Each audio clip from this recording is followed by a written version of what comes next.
Os Templários, monges, guerreiros que salvaram as cruzadas, ou uma ordem secreta que escondeu tesouros proibidos? O que você acha que é verdade?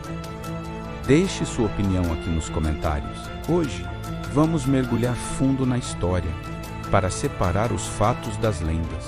Bem-vindos ao primeiro episódio da nossa série, A Verdade sobre os Templários. Tudo começou em 1119, em Jerusalém. Um nobre francês chamado Hugo de Payens, junto com outros 8 cavaleiros, teve uma ideia audaciosa: criar uma ordem para proteger os peregrinos cristãos que viajavam para a Terra Santa.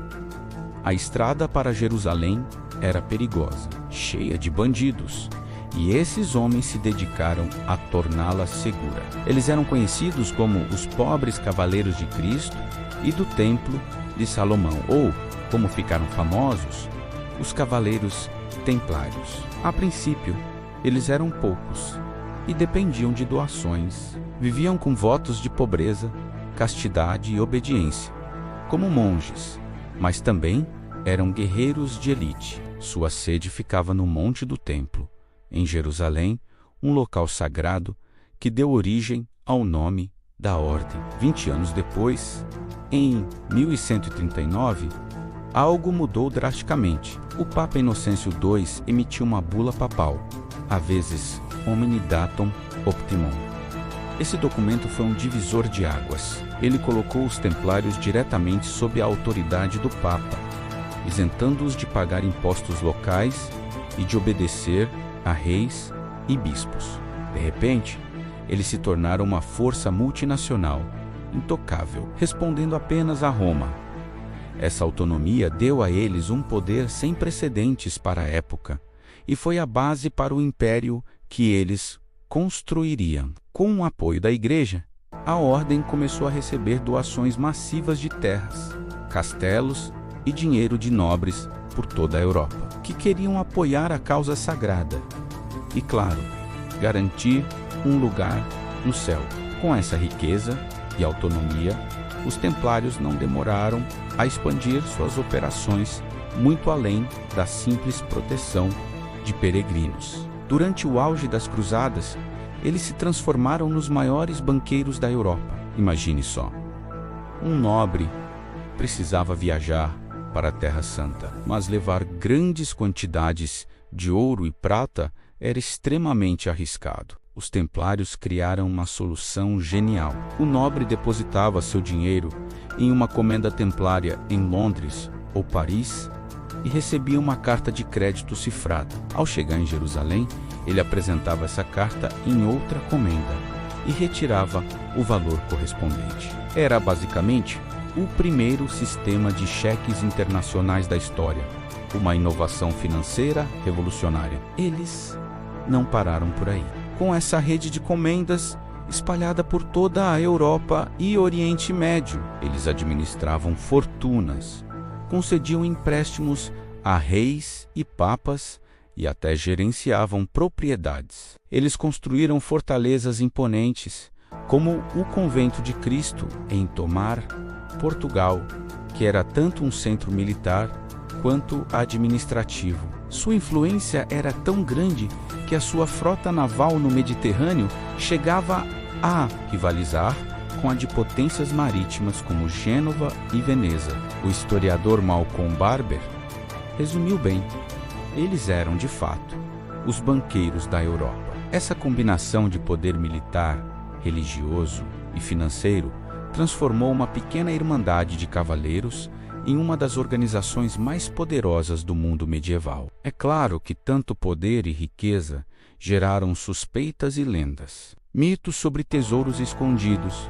como o Santo Graal ou a Arca da Aliança, começaram a circular. Rituais de iniciação secretos e acusações de adoração a ídolos estranhos, como o Baphomet, também surgiram, alimentados pelo sigilo que a ordem mantinha. Mas, se olharmos para os fatos, o que vemos é uma máquina militar extremamente eficiente. A disciplina e a coragem dos templários em batalha eram lendárias. Um dos exemplos mais impressionantes foi a Batalha de Montgisard, em 1177.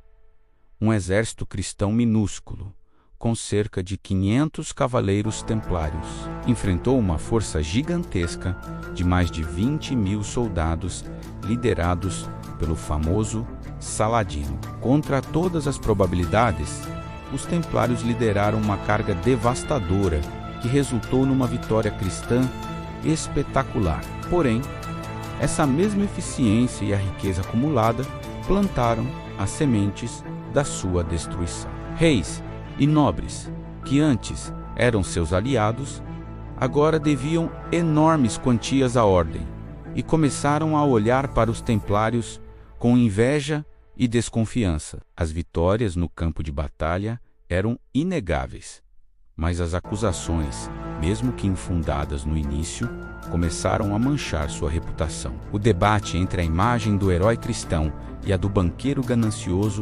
começou a se formar, e essa dualidade seria explorada por seus inimigos.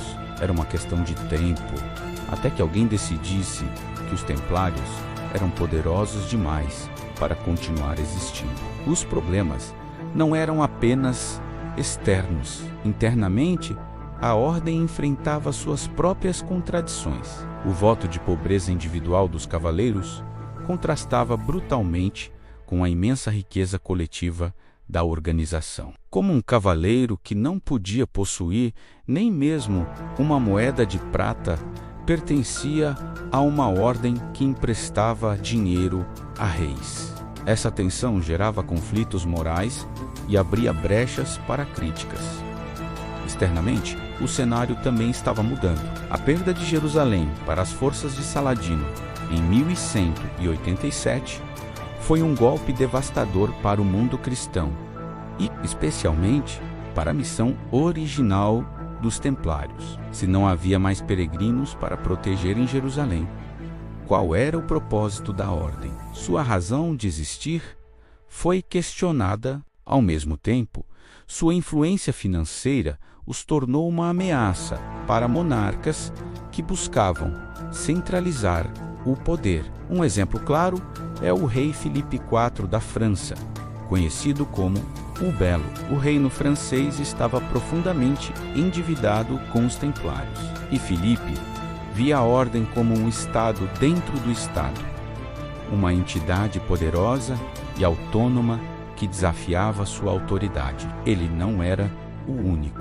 A opacidade das operações financeiras e dos rituais secretos dos templários os transformou no alvo perfeito para quem quisesse eliminar uma dívida e confiscar uma fortuna de uma só vez. As tensões estavam no auge e a tempestade perfeita se formava no horizonte. Então, qual é a verdade inicial que podemos extrair de tudo isso? Os templários foram, sem dúvida, inovadores em finanças, logística e táticas militares. Eles criaram um sistema que moldou a economia medieval e foram cruciais para a sobrevivência dos Estados Cruzados por quase 200 anos. No entanto, o mesmo sigilo que protegia suas operações e lhes dava uma vantagem estratégica, também alimentou mitos e desconfiança. Sua ascensão meteórica e seu poder inigualável